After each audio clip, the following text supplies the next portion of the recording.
Philippa, how are you? It's great to see you. It's lovely to see you again, Theresa. It feels like it's been too long. Well, it always feels like that because we just love speaking to each other so much. And I can't believe that we are now on episode 5 of series 2. I know, we're smashing through it, aren't we?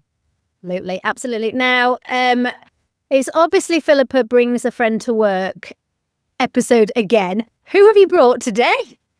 I'm really delighted to bring along Andy. So I feel like I'm on one of those quiz shows that says, "Here's my surprise guest." So Andy and I actually started working together about 2.5 years ago, wasn't it, Andy? And we worked together on quite a big program. The program went through a close down. We worked quite closely on that, very confidential secret squirrel stuff.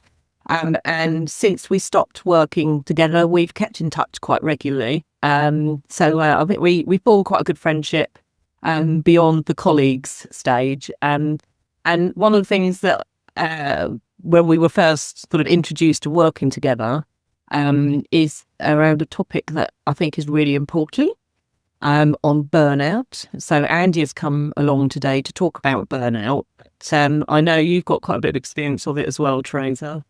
Yes, I have. And I'm really looking forward to this conversation.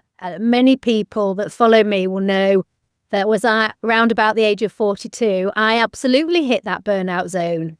But a woman of a certain generation, in hindsight, looking back, probably starting that menopausal journey. But I had a busy life. I had a big job. I had a great family, spinning all those plates and then just crashed and burned. And we're used to hearing that for women. But we're not used to hearing it for men. And I am so interested and intrigued to listen, Andy, to your journey and what happened, because the prevalence of burnout in men is getting more and more. And you just can Google the statistics around it. And I don't think we talk about it enough. So thank you, first of all, for willing to do this. And Philippa, I'm going to hand over to you because you two know each other. As coaches, we provide safe spaces for people to talk. And this is really important that we hear this. So thank you. Yeah, no problem. Thanks. And Andy, a big thank you for you taking the time out to join us. I know you're very busy and very important. So it's a delight to have you here today to talk through your experience. And I thought it'd be good, maybe a quick introduction of yourself, but also just to share a bit of your experience. So, what's the context about, your experience around burnout? Yeah, no, I'm happy to be here today. And I really like the opening setup, Theresa, that you said about the word journey, because it really is a journey. And I'm not professing that I'm an expert. I'm not professing that I'm at the end of the journey. I'm somewhere on the continuum, but I've started. So yeah, and I'm really pleased to be offered the opportunity to talk about it because there isn't enough discussion about it. And I think it also takes a certain amount of courage for people to feel comfortable to talk about it. And it's taken me now, this is my 3rd year. I was just trying to work out my age. I think I was 47 when the burnout first registered, and it was complete burnout at that point. We can discuss today or another time about the build up to that, but certainly there was a point of burnout around the age of 47. And I find it quite cathartic in some ways to speak about it. I think this is only the 2nd session where I've actually been asked to come publicly speak. I have a session in 2 weeks' time to the company I'm working for. They would like a session on it as well. So this is kind of a good warm up for that, but also a good opportunity to share my story. And it is only my story, so it's not necessarily a copy paste or a blueprint of what happens and how to recover, but it's just my story, and hopefully it helps in some way. Yeah. And where was it, Andy, then, that, obviously you say about a journey, but where was it that you identified that it was burnout? And was that at sort of the same time as others were identifying? So how did that sort of situation come about that you actually had that realization point and put a label on it almost? Yeah, wow. So when did I realize it? I think I'm in my home office today.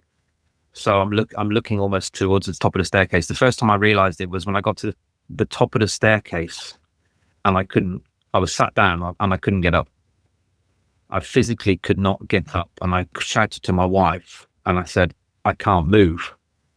And I literally couldn't move my arms, my legs. I mean, I guess regretfully for her, I could still use my mouth, but I really couldn't move. I was completely paralyzed. And I think that's the kind of the point I thought, hang on, something's really not right here. In the build up to that, I think is probably the most crucial part for me was I just thought I was tired. I thought I was tired. I was working long days into the evening as well. So I was doing kind of 8 till 6 and then 8 p.m. till 2 a.m. for about 9 months. Managing 2 or 3 different types of roles with travel away from home Monday to Friday quite frequently. And I thought I was just tired. I thought it was probably my diet. It was probably my level of consumption of drink in the evening. I thought it was a combination of those things. The fact I wasn't exercising and I was getting older. And that went on for about 2 years before. Well, if you ask my wife, she thinks it went on for about 7 years before. But in terms of my understanding, I think it's largely for 2 years before. But then I just hit it. I couldn't move. But that wasn't the point where other people realized. That was the point I realized that something wasn't right, but I was still in denial. Yeah. For about another 9 months afterwards, I was in denial. And I thought it was purely that I needed to sleep. So I was literally finishing work some evenings and just going to bed. Not eating and just going to bed. So I was kind of self-fulfilling the reality of I'm just tired, I'm not eating well enough. So I'll sleep. But actually the reality was I was consuming a lot of my own energy by hiding and disguising. So to your point about when other people realized, nobody realized until I spoke. Mm. And when I did speak, it came as a massive shock to people. And I think I remember telling you at the time, Philippa, that I was in a meeting with my line manager for a whole day reviewing the different teams, and they kept asking me, "Are you okay? Are you okay?" And I thought my veil had been lifted. I thought that was it. She could sense it. And she asked me 6 times, and 6 times I said, "Yeah, I'm fine. I'm fine. I'm fine." The following week, I built up the courage, having spoke to another colleague. I built up the courage to say I wasn't okay, and I asked her. I said to her, "You asked me last week 6 times, am I okay? Ask me a 7th." And then I told her, and it was complete shock. Complete. And how did you feel with that? You know, it's almost the denial goes, doesn't it? That veil goes around. You actually announced it. How did that feel for you at the time? Oh, really scary. No, really scary, because I felt like I had a huge capacity, the ability to take anything on. I could fix anything, felt a bit like Superman sometimes.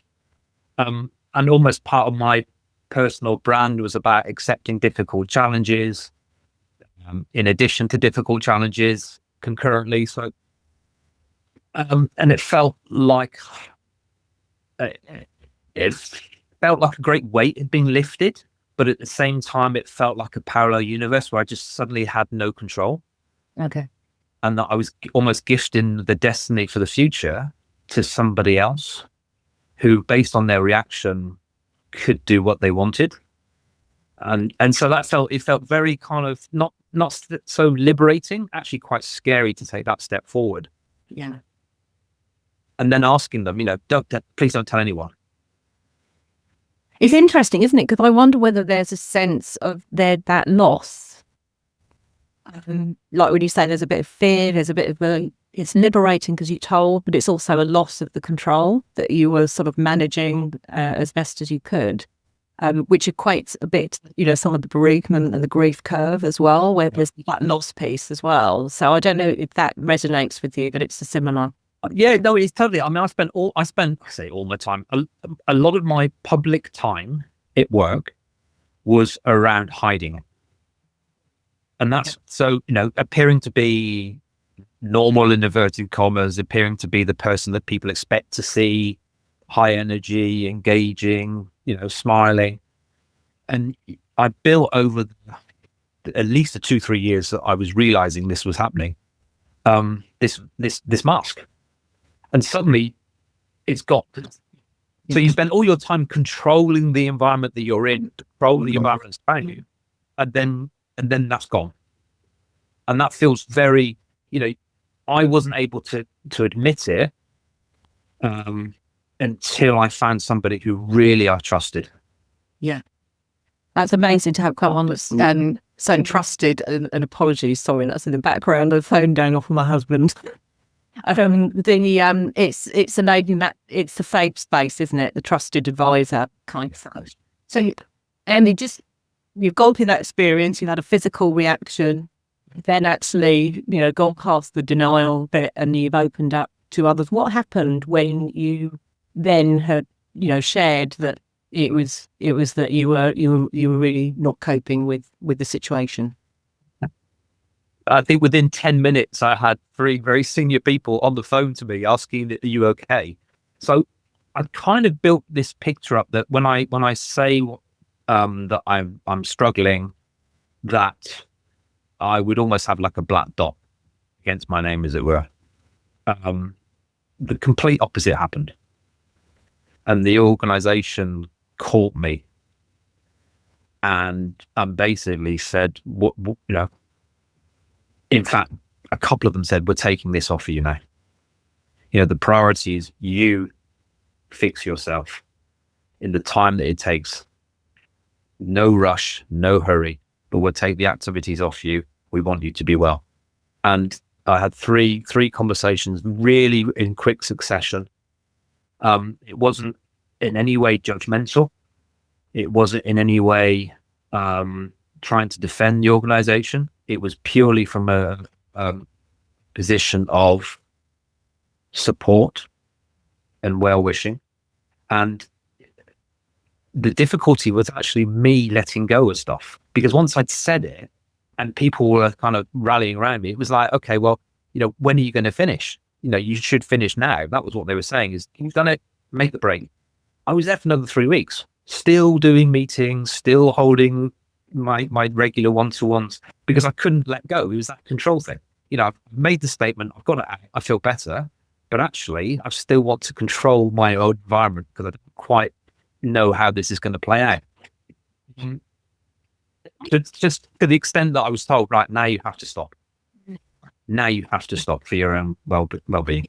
It's an interesting one, isn't it? Because you wonder whether almost by acknowledging a safety net goes in place, and you immediately go, "There's a safety net there. I can keep balancing." Yeah, because I mean, I've always thought about it in terms of recognition, acknowledging, accept.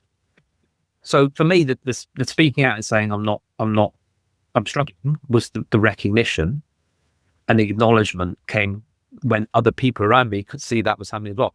I don't think I really accepted it for a long time afterwards. I was still in denial for a long time afterwards, and I'm talking like another 3 months. Yeah. So you then stopped work. Yeah. And then what happened in that period when you stopped work, and how long was that? What was the way that you then So I got back together again almost? Yeah, I stopped for just 1 week short of 6 months. But to the point there about I didn't accept, I spent the first 3 months of that doing things for other people. So I started going to friends' places and saying, "Hey, do you need any help?"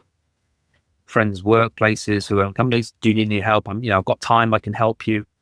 But really, for about 3 months, I just didn't do anything to develop myself. I didn't do any self-reflection. I just did other things for other people. Yeah. And it was only just before the Christmas, because I had in my mind, I'll take 3 months and I'll go back in the new year and it'll be fine. And I realized around Christmas time, I thought, I've not done anything for myself. Nothing. I've done lots of things for other people, but nothing for myself.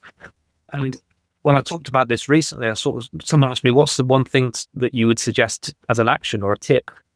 And I think at this point, it was actually be selfish. You need to do something for yourself. And so I started to do a little bit of carpentry. So I got myself a hobby that I was interested in that never really started. I started to do men's yoga on a Thursday every week. I started to go to the gym 3 times a week with a personal trainer. I started to watch my diet more carefully. I haven't drunk for 3 years. Not that I'm a big drinker, but I just completely cut alcohol out as well.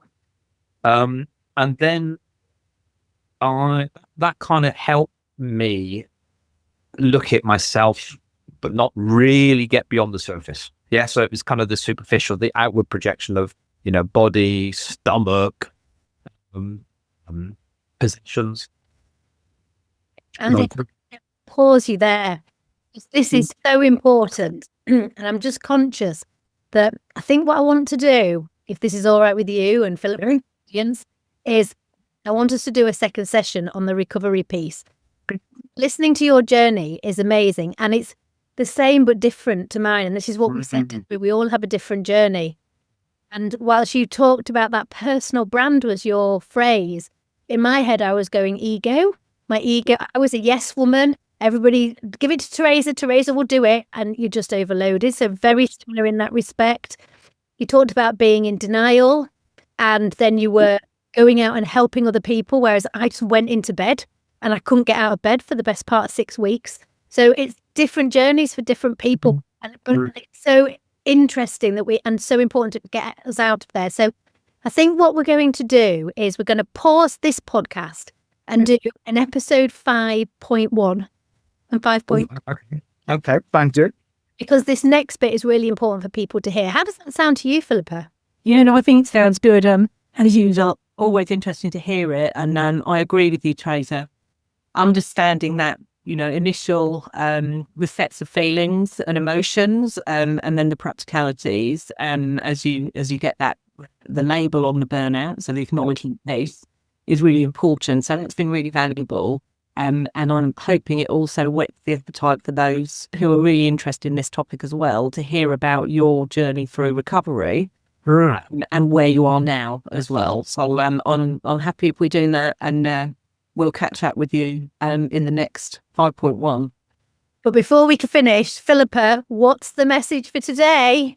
So I think in the word of the hope piece, as we go through this curve, then it is a case of, obviously we've heard about Andy and the experience he's had so far of the through the journey of burnout.